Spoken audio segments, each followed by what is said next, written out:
What's up, guys? What is up? Welcome back to another episode of Deck Talk Podcast. And I'm telling you, we have two special guests on here tonight. But before we get started, we got some business to handle. This episode is brought to you by Bruiser Baits, FireFly Outdoors and Marine, YoloTek, Spearpoint Hooks, ProLine Baits, Joe Burns Rods, and Cornfield Fishing Gear, guys. Man, if I just want you to know, we have been looking forward to this episode, and I'm so stoked that it is finally here to get this done. But guys, if you don't know, I'm Colin Burnett. Woo, Pappy J, baby. So let's get started with the introductions. And there's really no need to introduce this couple here because, I mean, if you're in the fishing world and you follow it, you know who this couple is. I just want to say, Mike is the only angler in Bassmaster history to have won in every adult tournament level, including the Bassmaster Classic in 2003, the Bassmaster Angler of the Year in 2006, the BASS Nation Championship in 1999, and the Bassmaster Classic Tournament in 2021. And let's see, he has almost 300 Bassmaster total tournaments underneath his belt with 20 classic appearances. We need to make that 21 though. But guys, if you don't know, this is Mike Iaconelli and his wife Becky. So how in the world are y'all doing? We're doing good. We're doing good. Thank you guys for having us on. And if this was a podcast, technology has gotten crazy now. You've got AI, you've got forward facing, but if the technology was available that your audience could smell right now, Becky said my feet stink so bad right now. And I'm telling you, I don't smell it, which is crazy. We were talking about this before we went live, but I think I have stinky feet right now, which is interesting. No television for everyone. No, but you figure that's right around the corner. Figment for crying tried out it loud. back in like the 80s, and they still haven't come out with it. You're right. They did try Before you know it, your wife over there, she's going to have some baking soda and some hot water soaking your feet. She's going to spray the aerosol like spray it down. Moisture shooting across as I hose down the room. Yeah. That is funny. So I want to get started with the Ike Foundation. We've gone to almost every event that we see you at the Classic or ICAST and stuff like that. I make sure that I come and see you and we do a video, especially about the Ike Foundation, because to me it is very important and I appreciate what y'all do with that. And because for me, I'd rather see a kid out on the water holding a rod and a tackle box than holding an Xbox controller. Yeah. So I really appreciate what y'all done. And can you elaborate with what the Ike Foundation, maybe somebody may not know what the Ike Foundation is? Yeah, sure. I'll start. Becky's way smarter than me, so she can explain it better. But, I think that at the core, we want to get more kids outdoors. We want to get more kids outside. We want to get more kids to try the sport of fishing, right? It's funny because as you go to different parts in the country, kids grow up different, So, right. A kid growing up in Alabama or Texas or Florida, those kids might regularly go fishing, but there are a lot of places where they don't experience it. It seems so if you're a hunting and fishing guy, you're like, oh man, every kid fishes. But, there's a lot that don't. And, they're in areas where fishing's not the thing. They're in cities. They're in suburbia. They're, like you said, the world is changing. They're more inside than outside. So we're really focused on trying to get those kids that haven't experienced it, to try it and to have fun and to experience the cast and something pulling back. And, the hope is to make those kids have a good time to where they'll say, hey, I want to do that again. Yeah. You know? Right, exactly. Because it only, I mean, to be honest with you, fishing's like golf. You know, I mean, it just takes one fish or one great shot in golf Yeah. to make you come back and do it again. Right. And so, I mean, and you hit the nail on the head, you know, because like we're in the Chattanooga area. I mean, in our backyard, which you know, we've got Chickamauga, Nickajack, and Gunnersville in our backyard. And here in the past recent years, I mean, Watts Bar has really started picking up, Yep. and so we're very fortunate to be able to get out on the water, and we've got some huge bass factories in our backyard, and but just like what you're saying, like people that's in towns or cities and stuff like that that may not have water around to where they can go and do it. If they don't, they need to look at your Philadelphia video that you've done years back. That's what I was going to say. It's crazy because, you know, even in those more untraditional areas, whether it's a, you know, big city, an urban place, you know, whatever, 99% of those places have water. You know, most cities were built on waterways, you know, so the access is there, but it's just not the thing, you know. So that's the hurdle. And you know, we've been how long we've been doing this now? So we started the foundation in 2014, but the one thing I would say is, you know, I think at the beginning the mission was, okay, how do we find these like urban or disadvantaged kids that have never been taken out? They don't know anything about fishing. So that initiative was amazing at the beginning, and it's still our mission to this day. But I would say internally, the way we do things and kind of like how we reach people is very different now, because what we learned was at the beginning, it was awesome. We got these kids fishing and they had these amazing experiences, and then they could never do it again. Because if they'd never been taught to fish or been handed a rod and taken to a lake, it's because the adult or guardian who's with them had no experience, was intimidated by the process, wasn't going to walk into Walmart and buy something because they didn't know anything.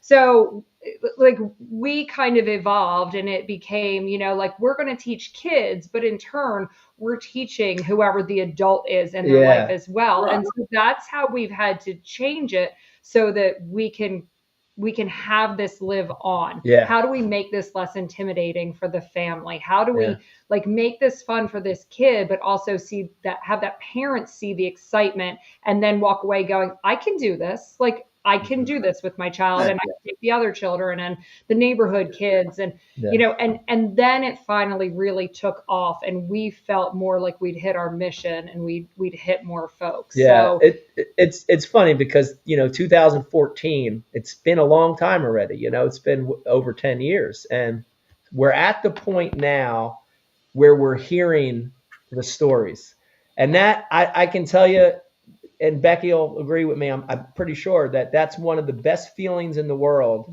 when you get an email or a video, you know, an Instagram video or story or a written letter. People actually still write letters. It's really nice. Or they come back to volunteer. Or they come back to volunteer. They learned how to fish, and loved it. They, and now they come back, and they're young adults now, and they say, thank you. Now, you know, I'm doing this, or now I'm camping, or I'm doing this in the outdoors, and I'm, you know, a fisheries biologist. I'm this, I'm that. Man, that's better than any classic win ever. Like that feeling is the best. And that, you know, that's why we started it. That's why we do it. That's why we'll continue to do it till we can't do it anymore. Till they roll us over the hill, you know? Right. Now, have you had anybody message you back or like write a letter or say anything to you about like, I went and done the Ike Foundation years ago, and now I have no money because I'm having to go and buy new baits and stuff? Yeah, we get some of them too. We try to spam those. Yeah, we keywords. You ruined my life. They go to spam. You ruined my life. I'm broke now. Why? So, I mean, because to me, I mean, it is. I love what you're doing, and awesome. Because again, these kids don't nowadays, unless they have somebody to go and take them.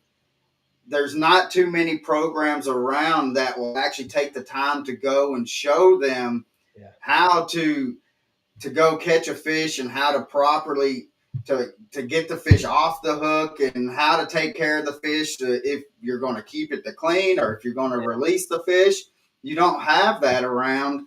And so what y'all are doing is phenomenal. And that's one of the things like I told my dad about that I really, besides your fishing career, Ike, that you've taken that and you've taken your platform from fishing to be able to care about somebody else's kid, to be able to get them out. And just like what you're saying, you're not just teaching the kid, you're teaching the parent, because that parent may have never had the opportunity, especially being in a city or the inner city or something like that, that may not have the opportunity to go fishing or had somebody to show them. Well, now that's something that the parent can go and do with that kid. It's another outing that they can do, and that's just more family time that they're being able to spend. Yeah, it's awesome, and we're real lucky to have that platform, and when things started really ticking up and we realized, hey man, we have an opportunity to do something like this, we went all in on it. And I do want to mention, I want to throw Becky under the bus real quick while I'm here and say that it's the most rewarding business thing we do here, but it's also one of the hardest. It's a lot of work. It's a lot of work. And Becky works so hard. She's got a team that works so hard. It's such a difficult job. And I want to throw her under the bus and give her props for the foundation is Becky. They got my face on a lot of stuff, but all the work is done by Becky. So, So when Mouse. I'm Mickey Mouse. That's We're right. like, we'll bring Mickey Mouse to the event. So where did the idea or the inspiration come from? It came from literally, I think one day, again, it's interesting because, my career and the opportunities weren't always there. It's sort of like a mountain, you start at the bottom and you start hiking up. And then once you realize that you have these opportunities, you want to do something bigger and something special. So I've always been an advocate of giving back, of supporting charities, supporting causes. We still do a ton of that. But the point came where we were like, we need to do something that's ours. Yeah. And I literally remember, I think we were in this office. If we weren't, we were in the living room. And, we were just sitting around and like, okay, what's going to be our mission? What's going to be our cause? And I think it took like 2 minutes to figure it out, because I think because of our background, my background growing up in New Jersey and Philadelphia. Becky's from the Philadelphia area, then Richmond, then Washington, D.C. I was lucky because I had my grandfather, my uncle show me fishing. But most of the people I grew up with, they didn't know fishing. They were getting into a lot of bad stuff in middle school and high school. So it was pretty, it happened pretty quick. Once we put the pencil to the pad, we're like, yeah, this makes sense. Yeah. The other thing about us is that when we come up with an idea, we're never those people that are like, okay, let's think about this. Let's maybe get some opinions. We should talk to somebody, get some advice. Instead, within 24 hours, believe me, our office is always scared when we come in. We're like, we have an idea. They're like, oh my God, what are we doing now? I mean, we instantly are just like, let's go. We can do it. We'll figure it out as we go. We'll just, we have amazing support in actual smart business people, attorneys, accountants, stuff like that behind us. But yeah, we never hesitate. If we think it's a good idea, you could tell us no 1,000 times over, and we'll be like, nah, we're gonna do it. We definitely throw a lot of things on the board, and some stick and some don't. But we do like to at least give it the opportunity. And honestly, when Becky said that, when we built that, we have a little office here, and it's small space, but the whole wall on the one side of the office is a blackboard. Like literally, Becky found this paint. It's like a chalkboard, and she painted Right. the wall, and it's just constant, people writing on, people adding on, and some stick and some don't.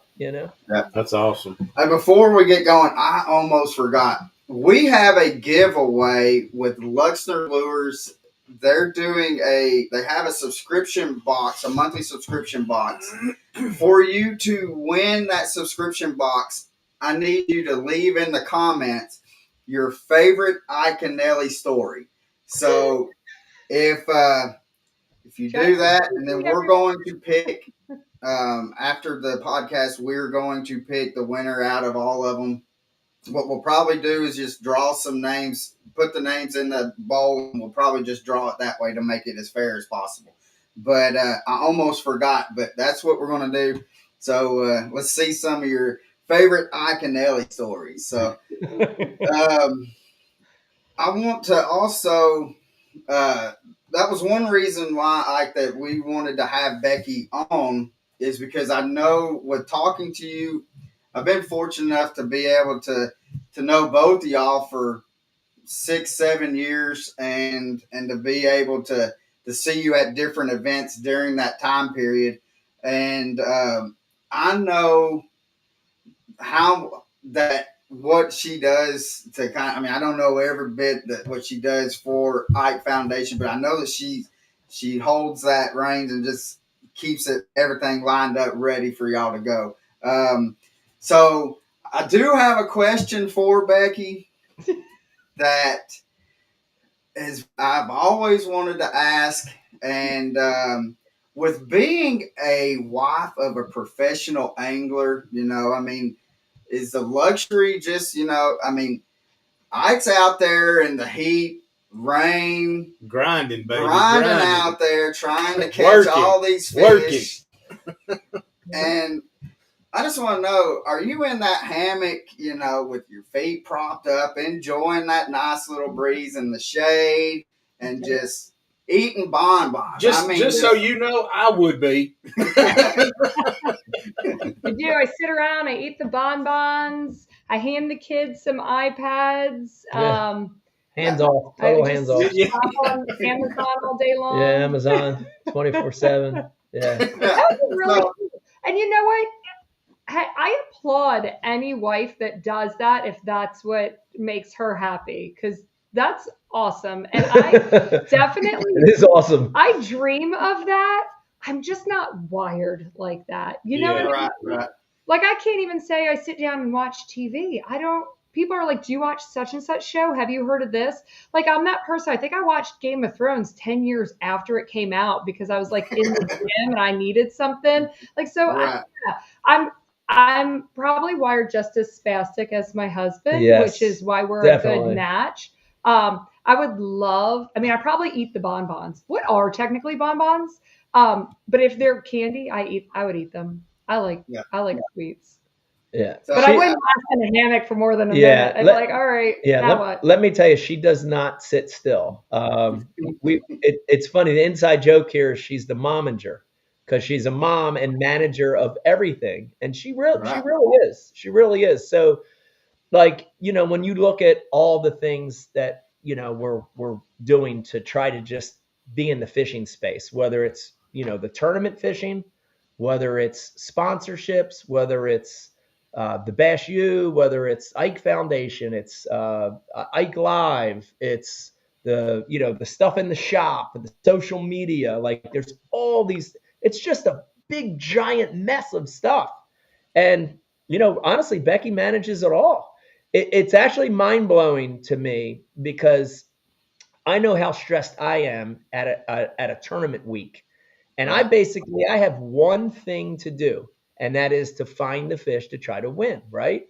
Mm-hmm. And when I look at Becky's day, it's mind-blowing, because she's doing like 10 things and gone in 20 different directions and switching home office, outside office, driving here, all the while trying to be a normal mom trying to be great mom to her kids, trying to be a good wife to me, trying to be a great daughter to her parents. So it's pretty impressive.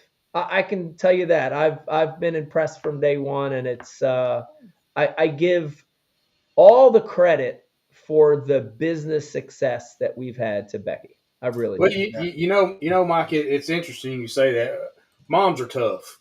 They're very durable, independent. Independent, and just it's almost like nothing can phase them in the time of when they really need to step up. Yeah. And my point being is when I deployed in 12 and 13, my wife was the same way. I mean, I was over there worried about them, and she was over here holding the Yes. house down, making sure all 5 kids was doing what they're supposed to be doing. Taking care of parents, and She was the rock. She was the rock. but yeah. There's a lot of behind the scenes that the moms keep the ball rolling, and they're very durable. I really appreciate stuff like that. Yeah. Well, see, and that's one thing that I think like a lot of people they see Ike and they just see or they see a professional angler and they think like these professional anglers have it made, that all they do is just show up to whatever lake that they're fishing a tournament on. They pre-fish for 3 to 4 days, and then they go out there and they just fish. Yeah. And then after the season's over, they're just kicked back, not doing anything. They don't realize that we drive a truck for a living for McKee Foods and deliver Little Debbie's. You put more miles on your truck than what we probably do in a year driving a big truck delivering Little Debbie's. Yeah. And we do. You are a professional driver without the title. I mean, they don't realize that you have this podcast to come on, or then you have this event that one of your sponsors says, "Hey, Ike, I need you to go to this." Well, this may be in Louisiana or maybe down in Florida or something like that. Right. I mean, they're your sponsor. They're giving you money. So it's not like you cannot say, no, I'm not doing that. That's not. And so the people don't realize that you've got all this stuff going on, but then back at home, you've got Becky there that's doing all this. And so I wanted to have y'all on because, again, I've known y'all for 6-7 years and being able to talk to y'all and do things with y'all at ICAST and at the Classic and other events and stuff that I wanted to. I knew that with having Becky on that to me, that was the best person to be able to be like, what does a wife of an angler, professional angler do? I mean, it's just not just kicking back and relaxing. No, I'm going to let Becky answer it. And we could probably turn this podcast into 3 hours with everything that she's a part of. But I can tell you that there are a lot of hats to be worn with both of us. We wear a lot of hats. It's not even an 8th month of the year gig. It's a 12-month of the year gig every single day, not like a normal job Monday to Friday, every single day. A lot of times Saturday, a lot of times Sunday, we do something in the fishing space. We engage in fishing. So it's a lot of work. And then, for us, there was always a bigger picture of how do you grow this outside of just tournament fishing? And that's a reality, I think, that a lot of people, didn't see or still don't see or don't want to see. And that tripled our workload, but it also created something amazing for us. And, so it's a lot of work, but it's just not fishing. But I'm so glad we did it. Like, I don't look back and regret any of it. And it's been a fun ride. And and Beck, she's a therapist. That's probably her hardest job. I can tell you that. Yeah.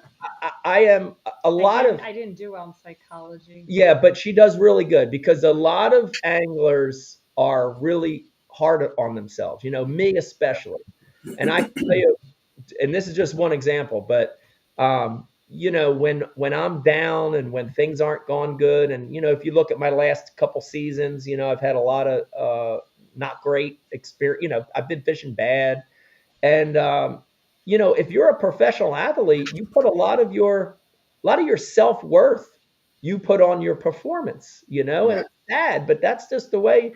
If you're a competitor, it's just sort of that goes hand in hand. And man, she's pried me out of the depths of darkness a lot of times, seriously. And, man, I think that is one of the things I appreciate the most, but I know it's one of the hardest things for her is to deal with me when I'm in those places. Yeah. So we got quite a few comments, but Jerry Brusso commented, said, Becky said the bad word, iPad. He says, we need parents to limit the use of iPads, cell phones, and video games so people like us can get our youth outdoors on a regular basis. Jerry, I was joking because I don't sit in a hammock and eat bonbons either. So Yeah. don't worry. Yeah, no, Jerry's right. I'm not a fan of them either. Yeah, Jerry's right. We need more kids outside. Yeah. So We have another one from Lori. She says, asking you guys, do they have a date for next year's Ike Foundation tournament? No, Lori fished with us years ago. No, not yet. Ours just happened. Our pro-am just happened this last weekend. Crowned a winner. They drove away with a brand new Bass Cat boat. But until we have the season, the schedule, and everything for next year, we won't be able to put out that date. Most of the times the Ike Foundation Pro-Am does end up in early to mid-June. So, we try to put in that time frame. The fishing's really good around here. It's heating up. The conditions are generally good. So we try to keep it there. So it'll probably be early to mid-June. Yeah, most likely. Yeah. So I do have a question for you, Ike. We've got iCast happening here in 3 weeks. Yes. I want to know, because we kind of hit on this the last time you came on, and but I want to know, have you already got your outfit picked out of what you're going to go incognito? And so, because I was telling old Pappy, we were actually driving back from Indiana here this morning, and I was telling him, I said, one of the funniest things, we were at ICAST, and we were walking down one of the main aisles and stuff, and there was this blonde-headed woman just come walking right past me, and I was like, I kind of looked because I was like, that woman has an Adam's apple. Yeah. And then I was like, and my dad was with me, and then my other buddy Norman Lee, he was there with us, and I said, there goes Ike. And so they turned around to they were looking for you like in your jersey and stuff like that. And I was like, they're like, what is he? Where is he? And I was like, wearing the blonde wig. I'll let Becky explain this one because it sounds pretty strange. Like if you just hopped on his podcast and said, yeah, Ike, you're dressed like a woman. That sounds pretty strange. But there is method to the madness. I'll let Becky explain it. So years ago, we discovered this trick. We figured it out. But what happens is that like he's booked at sponsor booths, like on the hour, every hour. And so we're moving. But the problem is that everyone sees him and they want to stop and talk. So we're like, oh, we'll take the jersey off, just wear a regular shirt, walk. Well, that doesn't work. They still recognize him. They still want to stop. And then by the time you get to the next booth, the sponsor's not happy. You're already late. And then you're trying to leave. And it's good. So people start to get a little snarly. So we're like, well, how do we get around this? So we started with the costumes. And I think there was even like a like a Iron Man mask one Oh year. yeah, we've had a Sometimes lot. it's wigs. We've had It's whatever, mustache, everything. Yeah. whatever we can find to do. And the thing is most people at some point are like, wait, that was Mike. You know what I mean? But we're like 3 steps ahead before you've actually put it together. And so we can just keep moving. Yeah. And then we get to the booth on time. People are happy. Yeah. You know, then he puts jersey back on and it works. And it's partially my fault. I can't say no, to somebody. And like one of the things like early on, because I was a fan of this sport, man, since I was a little kid. Like I remember going to sport shows and seminars. And, it's like, man, if somebody wants to take time out of their day to say hello or tell you a story or they want an audit or whatever, I'm stopping, but again, this is, it's not that I don't want to, but it keeps us on time. And guys, secretly, I have fun cross-dressing a little bit. No, what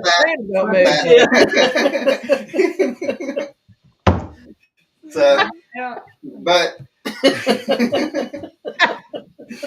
we can go from there. I don't know. I'm just saying. I like it. Yeah. And nowadays it's okay. So. It is very acceptable. Maybe not as much in our industry, but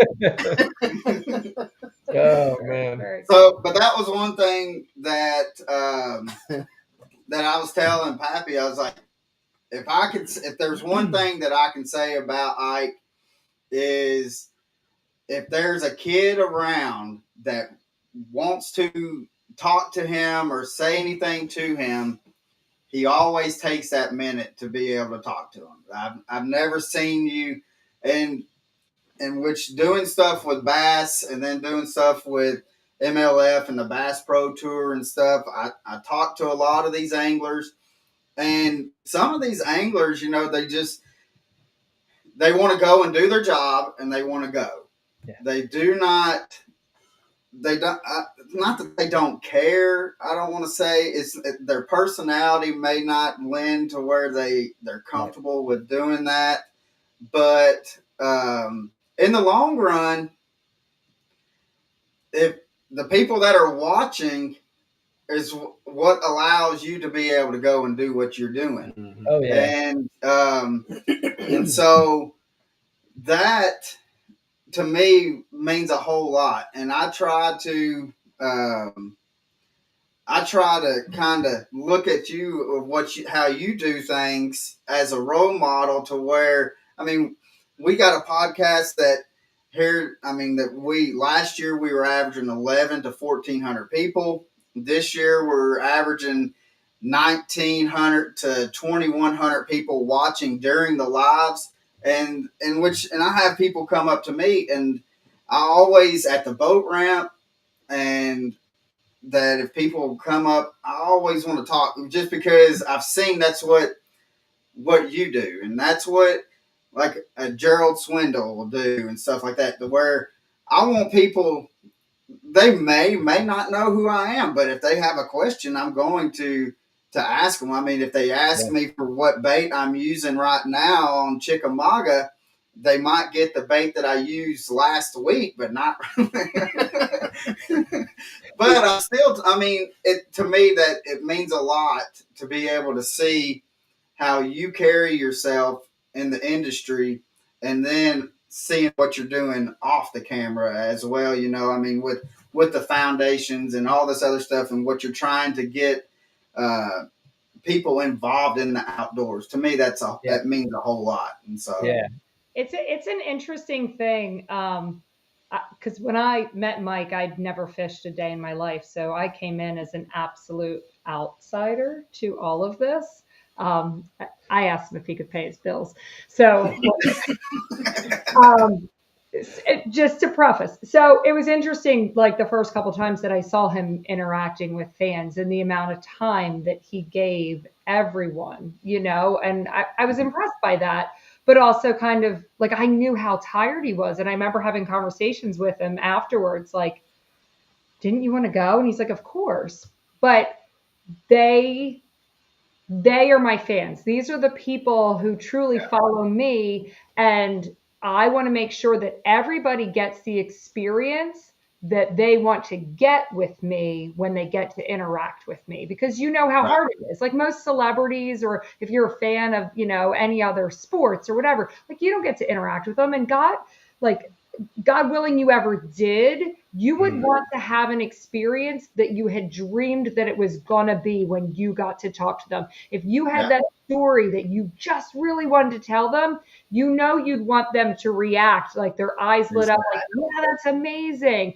Could you imagine if you told somebody like, oh my gosh, I caught my PB 4-pounder, and to you that's the most amazing thing, but that person's like, oh, okay, good for you. Like, could you imagine if that was the response? No, like you have to authentically be the person who you present yourself to be with every person that you talk to. And that is big. It's important. I don't know if people always get it, because we do sometimes go, you know what, I'm done. I'm shot. I'm tired. It was a bad day. But you can't, because those are the people who support you in everything you do. They're the people who make you what you are, to the rest of the world. And the other thing I would say is that in order to kind of like, maybe not alleviate, that's probably not the right word, but we wanted to be able to have people have that experience with Mike, that interaction. But, just as much as the foundation was the ability to, like, how do we reach more children? How do we give them that opportunity to learn how to fish? Ike Live was originated so that people could actually interact with them, because not everyone can come to a tournament. Not everyone can show up at the class. But how do they get that opportunity to feel like I'm sitting here, like on a couch, or I'm at the bar with Ike and we're interacting? It was like our attempt to try to be able to give that to people. And that's how, Ike Live ultimately came around, was just trying to do that, because social media started to take off and you can't respond to everyone's comment.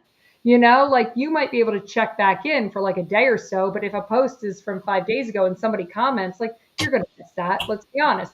Ike Live was our opportunity to actually interact with fans immediately. Yeah. Yeah. Well, I got kind of a little story, and I know with my me and my family, we were at Blue Water, and it just so happened y'all had a tournament there. Well, I walk out of which is in Dayton, Tennessee, and I walk out of the store there, and lo and behold, the first thing I seen was your truck, and it was like the inner kid in me could not wait to get a picture with Mike Ike. You know what I mean? Because I've been watching you for a long time. I mean, when you first come out on the scene, and I ain't gonna lie, it was kind of odd seeing you up there doing cartwheels and flips and hollering and dancing, and it took a while, but I was like, you know what? This is what bass needs right here. This is exactly what bass needs, and that goes with your character. I mean, you're just hey, let it all go. And when you, and I could tell that you was kind of in a hurry. You probably want to get out there and do some, but you took time out to take the picture with me and my son, and that goes a long way. I mean, I'm 49 years old, and when you took that picture, I was as giddy as a 2-year-old in the lollipop store. I mean, I ain't gonna lie, man, I was. I love it. That's awesome. I love to hear those stories. It makes it all worth it when you hear stuff like that. And I'll just tell you that in my career, this is 30. It's crazy that it happened that quick. I've done a lot of stuff wrong. I've had a lot of failures. I've made a lot of mistakes, but I've done a few things right. And that's one of them. What Becky described, having authentic fan interaction. It's probably the single biggest thing I did right in my career. Yeah. And that authentic grassroots interaction, that authentic reaction to catching a fish, that who you are, when you put that out there and it is really who you are, it is the strongest thing you could do for you and your brand and your business. And, I look back on it and I just say, man, thank God I went that route, and I'm happy. I look back and I'm like, that's the best thing I ever did in my career. Yeah, absolutely. Well, and kind of go on to what he was saying, when I ran into you at Wheeler, and last year, my dog's trying to get his 15 seconds of fame, and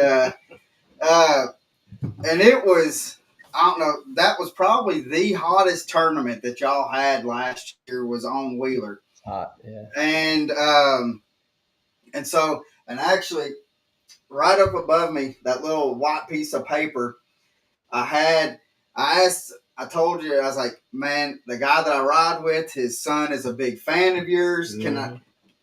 Can I get an autograph? He took a picture with you and stuff like that, and he wants to have your autograph. And you're like, yeah, you got something. So the only thing I had was like a little piece of cardboard little thing. And Ike was like, what the crap is this? He signed it. And then he said, meet me at my truck here in a little bit. Yeah. And so they, and then I got, you had the big old picture and you signed it for him and stuff like that. Just know it's hanging up in his bedroom. He was very thankful. He was very thankful. That's so good. Yeah, those moments are so special, you know. Oh, yeah. It is. Yeah. And so, and I tell people, like when we're kind of going like on the fishing aspect, they'll ask me like, to me, what is the most underrated bait that you can throw? And I'll tell them the blade bait. That is the most underrated bait. Pretty good one. And they're like, why is that? And I said, I seen a video.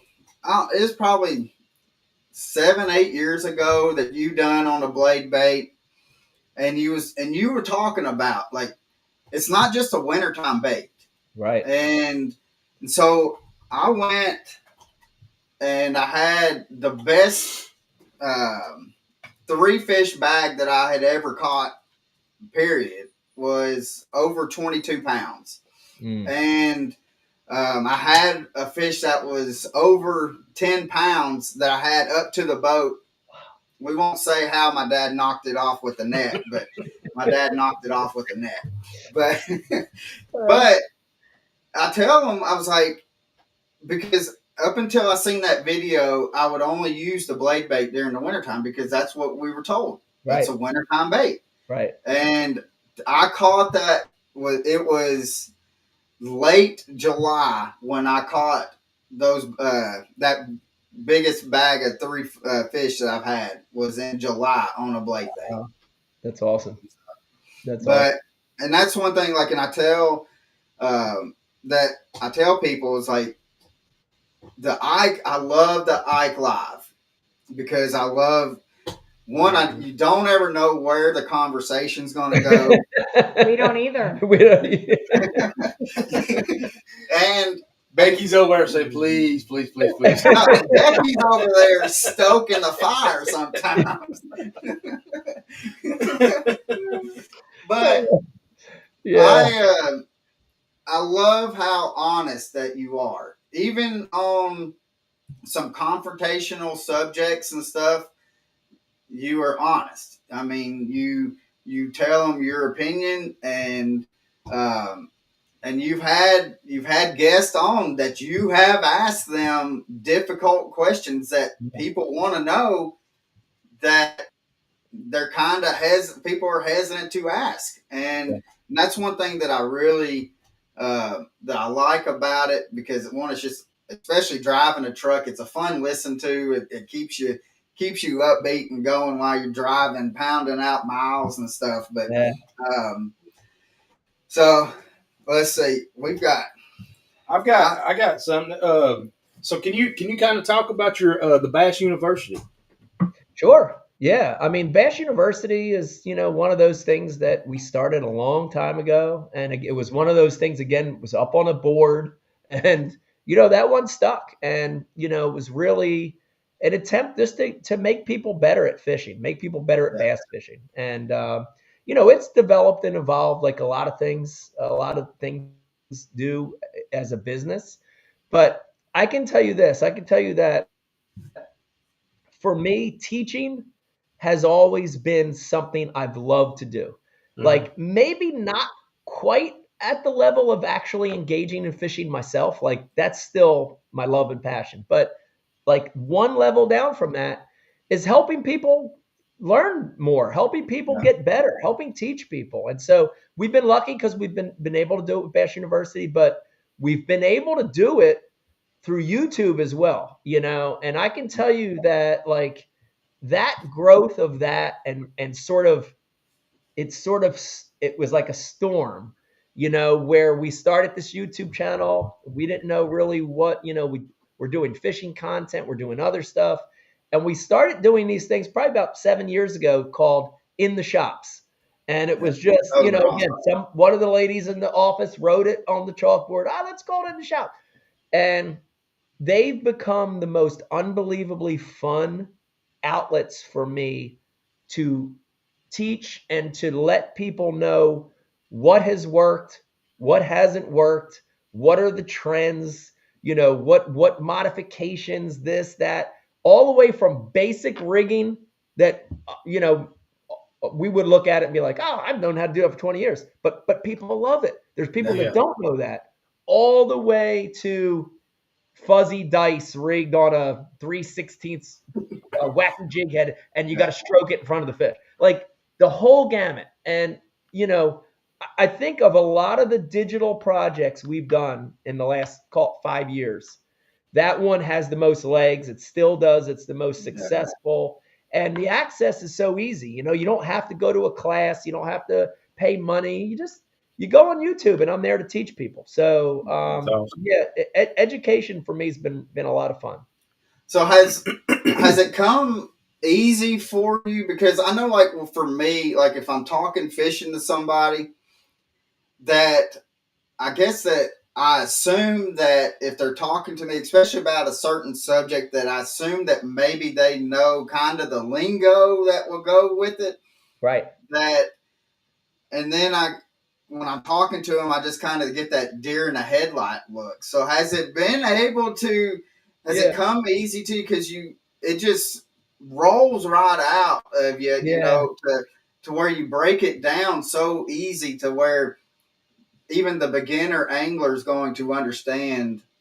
You need to do this, shake the rod like this, don't, or whatever it is, or tie the knot, make sure you do this, and make sure that tag's sticking up instead of down to where it's not catching on the chatterbait or whatever. And does that come easy for you to be able to break it down like that? Yeah, his backup plan was to be a professor. I know. Actually, honestly, Becky jokes about that, but it's true. Like my plan B was, to be a teacher. I was planning on, if the fishing thing didn't work, there was a time in my career where I was like, oh, this shit ain't working. I got to do something else. I was going to go back and become a teacher, but I love it. I love it. And I think that the magic combination though, and it would be the same for Becky if she was doing fashion videos.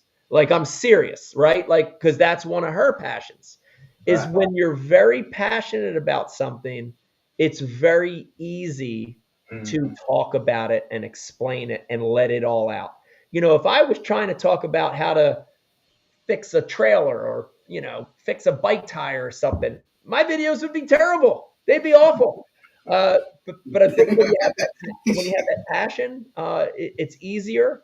And then the other thing, and this is a strange anomaly that you see with almost all anglers, all fishermen, they have an incredible memory when it comes to fishing.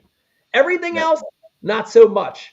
Paying bills, math equations, even my wedding date, I had to get tattooed on my arm because I got married, for crying out loud. I'm pretty stupid in all other aspects of life. But I remember almost every fish I've ever caught from when I was like 12 years old on. And I remember the scenario, the lake, the cast, the this, the that. And so as we do these videos, and we all know now too exactly where every fish was caught. What bait. Becky knows now. Yeah. But how to get to the doctor's office? No idea. Still trying to. Hey, if that blue line don't take me to the doctor's office, it ain't happening, right? No idea. But the memory factor's there. And so as we're doing these videos, and we launch a new In the Shop every week. That's a massive amount of content. But honestly, guys, the library's endless. Like, it is legitimately 40 years of stuff that I'm trying to pay back to people that I learned, that people taught me, that I learned myself, that was an accident, was a good accident out there, that holy shit, that works, It works. try to pay that back. And it's fun. So Becky, I got a question for you. Okay. What's it like off camera living with Mike Iaconelli? Honestly, I mean, what you see is what you get. Awesome. Except I get more of the serious side. But I mean, like, the screaming, people are like, "Oh, that's all made up," and it's not. It's not. It happens regularly, and I feel so awful for like new people that come into our home or our office because they're screaming, and the children scream as well now because that's normal to them, and so people think someone's being murdered, and I'm like, no, it's just, I don't know. Something exciting happened. So has the neighbors called the law because they thought somebody's getting murdered? Yeah, no, well, we don't have neighbors on purpose, so that no one can actually hear. Like, even the dog barks incessantly. Spread it to everybody. Contagious. But no, I think living with Mike, like, what you see is authentic. I mean, that's not fake. He gets that excited, that passionate. At the same time, he gets just as angry about like the silliest thing. I mean, very roller coaster. Very real. I would say, I mean, I spend a lot of my time as a single parent. So, I mean, a lot of our relationship, once the kids became school age, I'm at home, he's on the road. So I spend my time trying to make sure that everything's handled for him still on the road. I mean, I kind of abandoned him, like, we did it all together. I did all those things. So I still tried to continue to do the things, but from afar, so that he could stay focused on fishing. I mean, do not take any of this the wrong way. We have a very equal, like, very relationship, but I always did those things on the road for him. I want to try to keep doing those things, but I also know that I need to hold down the fort. At the end of the day, all these businesses are built on the name Mike Iaconelli. You know what I mean? I'm fully aware of that. I'm very happy to be in the background. It took a year to even get me to come on here. Like, I'm happy to be in the background. So I want to make sure that, he is comfortable and like not stressed out. He doesn't have to think about all those other crazy things. And when he comes home, we want home to be normal. You know what I mean? My kids have only ever known normal. They were on the road with that, but now it's like, dad leaves. But when he comes home, it's like, we just have to jump back into a normal routine. So it's like anyone else's house. Like, yes, I take on a lot more things than probably most wives do, but by default, that's my job because of the life that we've chosen to live. But in the house, no, I mean, he's got to take the trash out too. Like, he tried to go to bed and the dishes were still dirty. And I'm like, well, why do I got to clean all the dishes? It's a very normal household. I mean, when he's here, he can help with carpools, and the kids want to be in every single activity known to man. I mean, I think they sign up for things when we're not looking. It's just, it's normal. It's very normal. But at the end of the day, I think the only dynamic thing that's probably different than us, and there's other people that are like this as well, but we work together. So we have to find a way to like be a married couple. We have to be parents, do those normal things. But then we also have to like also change and be like, okay, now we're going to talk business. And I have to tell him things separate here as I kind of manage him.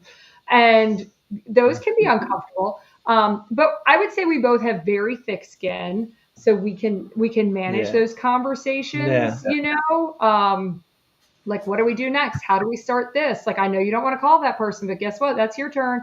So, we have to be able to wear those different hats. So that's probably the only thing I would say, dynamically speaking, about our relationship that's different than majority of the world, is that having to be able to like separate the different parts of your relationship. Yeah, that's so awesome. Now we got Jerry said, if you had if you had to fish all these tournaments with one bait, what would it be? And then his second question is forward-facing sonar, for it or against it? So, Wow. They're two really good questions. Probably two of the tougher questions you could ask. I would fish a ribbon tail worm. She would. She loves ribbon tail.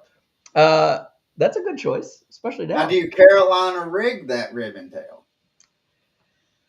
Well, I guess it depends on where I am. I mean, you can rig it so many different ways, so it just kind You're of the depends shaky head on- queen. Don't lie. She's the shaky head queen. She'll put anything on a shaky head and catch fish on it. Listen, early on in the relationship, I wasn't allowed to throw anything other than soft plastics because I threw a really expensive bait into a tree, and Squirrel hunt. and then he was like, "Here's all this." Yeah, no Japanese crankbaits anymore. Just stuff like But they don't care what bait I would throw. well, they should. I would say, like the jig, the skirted jig to me in my career has been one of the best, most versatile lures, and it also catches a bigger grade fish. So I'd have to go with a skirted jig because you can fish it so many different ways, a lot of different seasons, different clarities, different parts of the country. Like for numbers though, like if you just want to straight up catch them, you would have to go with some kind of finesse plastic, like Yeah. a stick bait, a 5-inch Denril or Senko, that style bait. Right. And if you want to just catch fish, you have to go with that one. And then, forward facing sonar, I'm one of the weird guys that is kind of stuck in the middle, because of, I think where I'm at in my life, and it's a very polarizing topic. You've got most people far left, most people far right, and a few in the middle. I'm probably in the middle, but I will answer it like this, like my son is 14. Vegas loves it. Vegas is good at it. If they're allowing it and he's having fun with it and he's good with it, I'm so happy for him that he's using it. So I can't totally hate on it because of that, and I'm not anti-technology, but deep down inside, honestly, I can tell you that technology has changed the sport to such an extent that I don't even think it's fishing anymore. It really isn't, or it's not the fishing that I came to know it as a kid, right? The art of fishing when I was growing up and when I was coming up through the ranks was, like it was casting into the unknown. It was using technology to come up with theories and make guesses and you were predicting, and it was, you're looking and watching and it was casting into the unknown. And that technology, because it's live, right? It's unlike any other technology because it's live. It's happening as you see it. It's happening. It really has become more like stalking or hunting or tracking or it's not really fishing anymore. not really fishing to me. And that, I think deep down in my core, that bums me out, and that's an honest answer. So, am I going to quit bass fishing because of forward facing sonar? Absolutely not. I want to keep competing. I need to learn how to use it as long as it's allowed in the league that I'm fishing.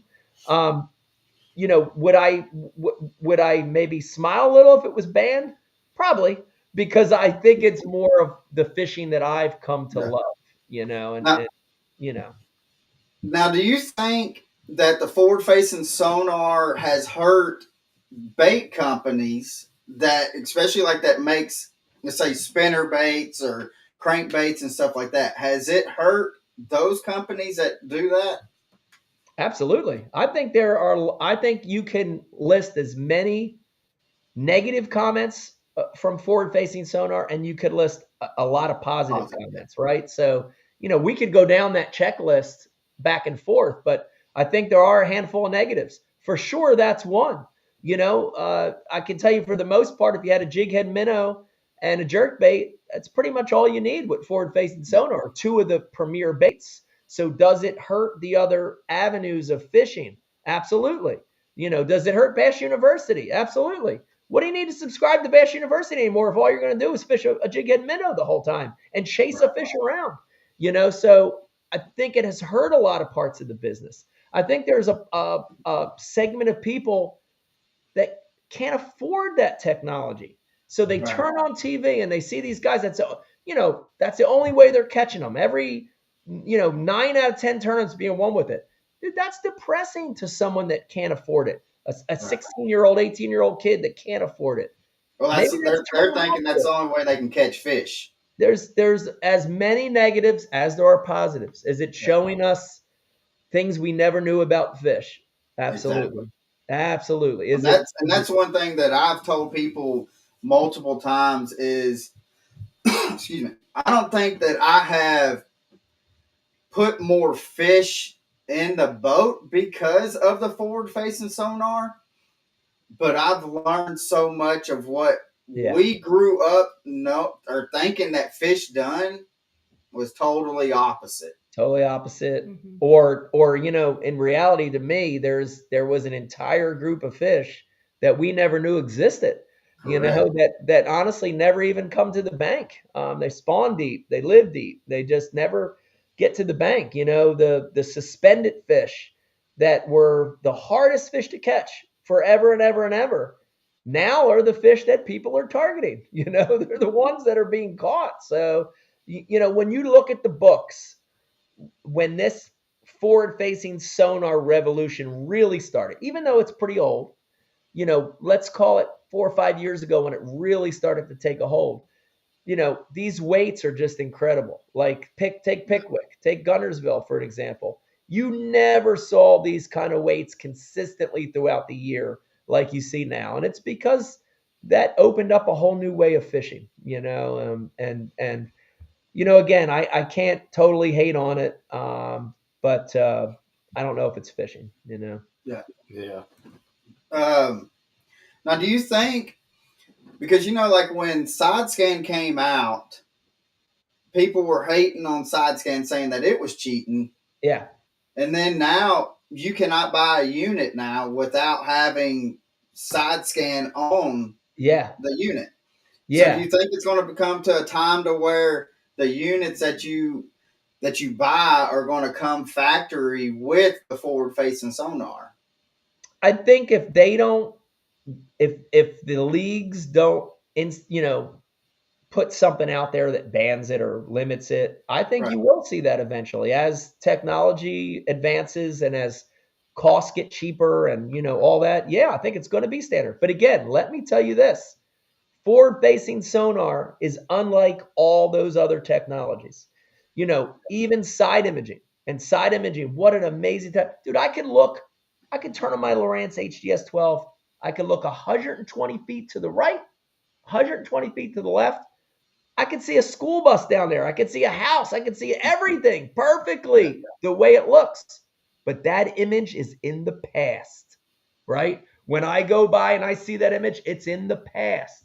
Yeah. 2D in the past. Down imaging in the past. Forward-facing sonar is in the present. Right there. Yeah. It's such a different technology. It's maybe like a good analogy. I've said this before, people laughed at me, but it's like, you're trying to work out, you're at the gym, and you're taking vitamins and you're taking, your powder and you're getting your protein and all that versus the guy that's taking HGH, that's taking steroids, that's jamming, and really it's like that. And I don't want to take anything away from the anglers that are good at it, because in the same, you look at baseball, right? You had the steroid era in baseball. Were those batters amazing? The home run record? Yes, they were amazing. They're going to live in the history books forever. But, it was because of steroids, and it's like forward-facing sonar now, it's a lot. Now, Like, who do you think is one of the most underrated anglers in bass fishing right now? oh boy, I mean, there's a lot. I can tell you this, that the crop of young anglers that are out there fishing now, whether they're fishing the Bass Pro Tour or the Elites or the NPFL, or even the ones that are coming up through the college and open ranks, the qualifying ranks, they are the absolute best for their age that I've ever seen in my entire life. Yeah. And it is a product of the times. it's this. We didn't have podcasts when we were young. We had magazines of VHS. Magazine. And, You was watching tournaments on TV that was Yeah. 3 weeks old. 3 weeks old, a month old, and so the information is so quick now that these they're just learned. They're so far advanced. The best case example I can give you, and it's the one I know the best, is our son, is Vegas. Yeah. And Vegas is 14 years old. Vegas, the Sunday that just passed, last Sunday, he just won the New Jersey Junior National State Championship, which qualified him to go to Clarks Hill in a couple months to fish the Nationals. Vegas at 14 is at the same level that I was at 24. Guys, I'm not shitting you on this. This is 100% real. Vegas at 14 knows as much or more than I knew at 24 years old. Think about that. It's incredible. And I'm not just talking about the obvious ones. He's a better caster than I was. He can flip, pitch, drop shot. He's better at the technology. He's better at learning. He's better at keeping an open mind. He's better at navigating the boat. He's better at all of it at 14 than I was then. And that really tells you about this new crop of anglers. And so there's so many underrated anglers right now because they're really, really, really, really good. And it seems like every year, especially like within the last 3 years, that rookie class that's coming in, and it doesn't matter if it's Bass or the MLF or Bass Pro Tour, these rookies that are coming in, they're like, hold my beer, watch this. And they come out, and one of my favorite, he's not a rookie anymore, but Tyler Williams, I have never seen somebody that is as consistent as a younger angler for me, to where, and all he does like what you were talking about, a skirted jig. That's his main go-to. And I've talked to him multiple times. He says, if they're not hitting this, you know what I'm throwing? I said, what's that? A skirted jig. Yeah. Tyler Williams is the modern version of a Denny Brower, Tommy Biffle. Extreme confidence in a bait, but he's able to mold it with knowledge as a young guy more than any of the young guys ever had, and he's able to mold it with technology. And so, that's probably the dream combination right now. I mean, like with Vegas, I'm his dad, but I'm captaining him in these events. I'm mentoring him. I'm coaching him. And I'm going out of my way to try to save him from the things that I went through. I'm trying to shave that learning curve, but I'm also going out of my way to teach him to just fish, because I don't want him to just be reliant on technology. I want him to be great at technology, and I want him to be great at fishing. And so, it's always great for me as a dad and a coach and a mentor to see him flipping bushes or fishing a top water and just blind. I call it blindy fishing. He's just blind fishing. That makes me happy. And then I get to see him how good he is with the forward facing as well. And it's a deadly combination. And I think if you're a young angler in today's circuits and they're allowing it, you got to be able to do it all. Mm-hmm. Yeah, and that's when I really like watching the videos and stuff that you post with him in it. And then it's not just that you're getting him out. I've seen videos where Becky's out there with him and stuff as well. I've seen some blooper reels when Becky's out there with him. And oh, it's so great. So, but and just the love that he has for the sport is just phenomenal. I really really enjoy watching those videos, and I look forward to seeing what the future holds for him. And because I know, like the last time that we had you on, and you were actually y'all had a family vacation, that you were actually in y'all's camper or something like that y'all you've done the podcast, and I asked you, are you going to push Vegas into doing professional? You're like, nope, I'm not going to do it. If that's what he wants to do, that's what he's got my support. But if he does not want to do it, he's got my support. And so, but just to see, especially in the last 2 years, like he has really developed and got that fine tune on things, like what you were saying. And I just love it's just the excitement. It's just a miniature Iaconelli is all that I can see. And there was one video he caught. What was it? It was, I don't know. It was cold. I know that it was snowing or something like that. You had ice on the deck, and he caught a big one. And as soon as that fish got in the boat, he started, woo!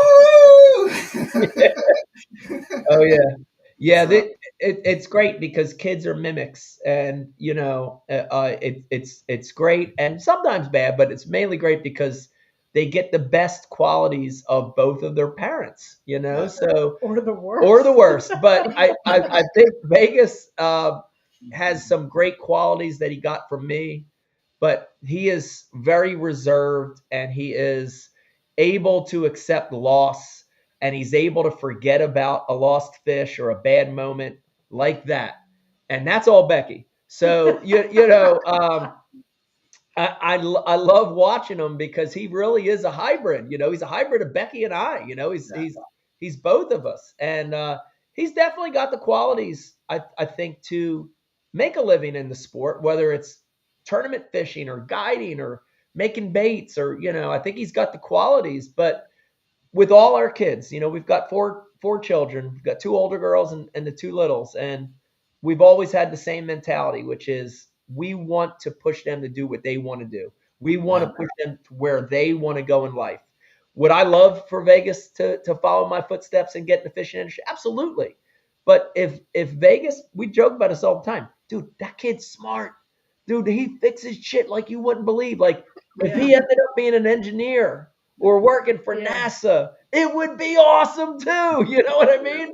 And we're like that with all the kids. So, we want the best for them. We want them to be happy. That's the main thing. We don't want any of our kids to be stuck in a job or a situation or a life that they're not happy with. We want them to be happy, Yeah. Now, what are some goals that you have for your career still that you have maybe placed that, all right, 5-10 years down the road? What are some goals that you, Ike, and Becky, that y'all are looking for? I mean, because it may not be tournament fishing. It may be to where I want to enhance to see what the Ike Foundation, get it as big or whatever. I got whatever. Yeah. What are some goals that you have set that you would like to accomplish with whatever the future may hold for you? Yeah, I'll let Becky answer this, but I will jump in and tell you this, that I think that as you get older, as you age, and as your career gets further along, your goals and stuff change, and especially when you've succeeded in a lot of the stuff you wanted to do, it definitely, the dynamic changes a little bit. So I've still got a lot of goals, but they're not necessarily all tied directly to top tour tournament fishing. So I've been real lucky that I've done everything I wanted to do in the sport, and my childhood dreams have been accomplished in tournament fishing. So, my goals now are shifting to other goals, like, growing some of these other businesses, diversifying outside of fishing into some new stuff. City Limits Fishing, we're bringing back in 2026. I'm so excited about that show. I can see that becoming a big thing for me in the future. So I think there are still a lot of goals, but I think they shift a little bit. Would you agree with that? I would agree. Yeah. There's nothing wrong with guys that are in their late 60s, early 70s, still trying to tour fish at the top level. There's nothing wrong with that. It's amazing that we're a sport where you can do that. But, at 53, I honestly don't envision myself being 70 years old and still doing this, So do I still want to be in the fishing industry? Absolutely. But there are a lot of other ways to engage in the sport that you love. There's a lot of other ways to provide value to your sponsors. And there's a lot of other ways to engage fans outside of fishing the Bassmaster Elites. Yeah. And that's what we'll see more of as we keep aging, Yeah. I know one goal that I have that I would love to see is that Ray Scott lifted up above that head. And so that would be, to me, that would be something that I would love to be able to see. Number 2. Yeah. And just because I think that just the excitement that you bring to fishing in general, and you've been able to share that along all the different platforms and everything that you do and the little businesses and stuff that you have. I would love to see that on the front of the boat again. Just me too. I mean, I think if you're a competitor, you always want to win, and I would love to win on a big stage again. I hope that happens. But again, if it doesn't, like literally, we're in the home office, and I'm looking around, and besides old ink bottles, there are a lot of really cool trophies in this room, and it. Honestly, even I have, a down day, or you're feeling depressed, you're feeling sad about something, my arm's been acting up on me, I'll come in and I'll look at it. And it's a great feeling, to know that you've accomplished that stuff. But I would love to do that. And I don't know if you heard the rumor, guys. Actually, I just heard last night for the first time. I think there's a seniors tour starting that I think I'll be able to qualify for. It's called Golden Guys. What is it? The Golden Guys circuit. It's basically a seniors tour. I think we already had an email. Depends approached me, and as I keep aging, the Golden Guys tour is looking better and better for me. I mean, and I believe with the pins sponsoring it and stuff, you got to wear the Depends on the outside of your pants. Though. On the outside, wear one pair on the inside, one pair on the outside. I get on a hot bite occasionally, and I don't even want to stop to pee. So that way, you just it's right in your pants as you're fishing. Well, it might take a minute to even get started, though. Well, it's a team tournament, so it was either Team Depends, Team Viagra, Team Dr. Scholl, Team Just for Men, Hair Cialis. Well, we all may have a little issue with the Just for Men. So, that'd be interesting. Then Becky might have something else to worry about besides your feet stinking. I tell you, we throw a lot of things on that board. That one might stick. It might. That's right. Yeah. So, but we have had you on for an hour and 20 minutes. I don't want to hold up your time. I know y'all have a lot of stuff going on. I didn't even get to ask half the questions that I was wanting to ask. Oh, I do want to ask this. Missile Baits has a jig, that monster jig. Yes. When are you throwing that monster jig? Yeah, so that's one of, it's in my career, I've had a lot of cool development opportunities with different companies, from rods and reels to baits, everything. And that's one, you'll develop a bait that is so shocking to people, and that, it's different or strange or weird, and it's so good, but often people miss it, or they misinterpret that jig. So the monster jig was really basically, it was a swim bait-esque lure that you throw when you want to mimic big forage or specifically target big fish. So the interesting thing is that when you look at that in the packaging, you're like, oh my God, it's a muskie or a striper lure. And it's great for those species. But take it out of the pack, put a big swim bait trailer on it, and lay it next to a 7 or 8 inch glide bait.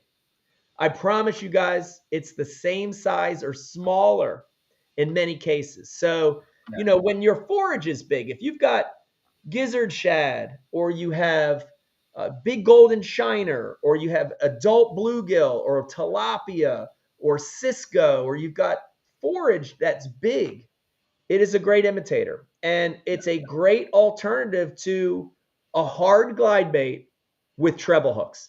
Because, the problem with that is you're limited to open water and ultra sparse cover. But the monster jig, guys, I can skip it. I can throw it up under docks. I can roll it through treetops and not get snagged. So to me, you have to think about that lure like as if it's a big swim bait or a glide bait. It's the same thing. And we'll see. We'll see what the future of that one is. It might end up being one of those ones nobody ever understands, and I'll get to keep it in my pocket as a secret, or maybe it'll blow up. We'll see. Yeah, because I know I seen the video. It was in the shop when you done that video on it, and I was like, "What in the world has Mike come up with now?" I was like, "He just had some mold that he just made this sucker out of." I mean, because it's massive. I mean, it's big. What is 1 ounce or something like that, isn't it? To where, and I was like, "What in the world?" And then it was right after that I went to I went to a show, and Missile was there, and I was talking to John, and he had it on the table, and I was like, "You're telling me this is for real?" It's crazy. Yeah, it's massive. And again, it's hard to wrap your hands around it until you think about what the fish eat, and and mimicking that, matching the hatch.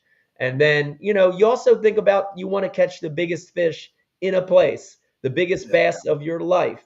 That's the kind of lure that will catch those fish. So it's a sleeper. So we'll see if people catch on, or I think they will. Yeah, and I mean, I had to ask you because I was like, I had the question because I was like, man, and at first I didn't. I mean, because it's been out 2 years or so that it's kind of been out on the market, and so I haven't been on the podcast since then. And I was like, when I get him on, I gotta ask, and I almost forgot it. And I love doing extremes like that. I love pushing the limits of a lure, and John has that same mindset. So it's been really fun to work with him on skirted jigs. So we've got everything from our micro jig, guys. Literally, it's like little, like that big, like it's a spinning rod lure, and you could barely cast it on a spinning rod, all the way to that ounce or ounce and a quarter monster jig. So it's fun to push those limits.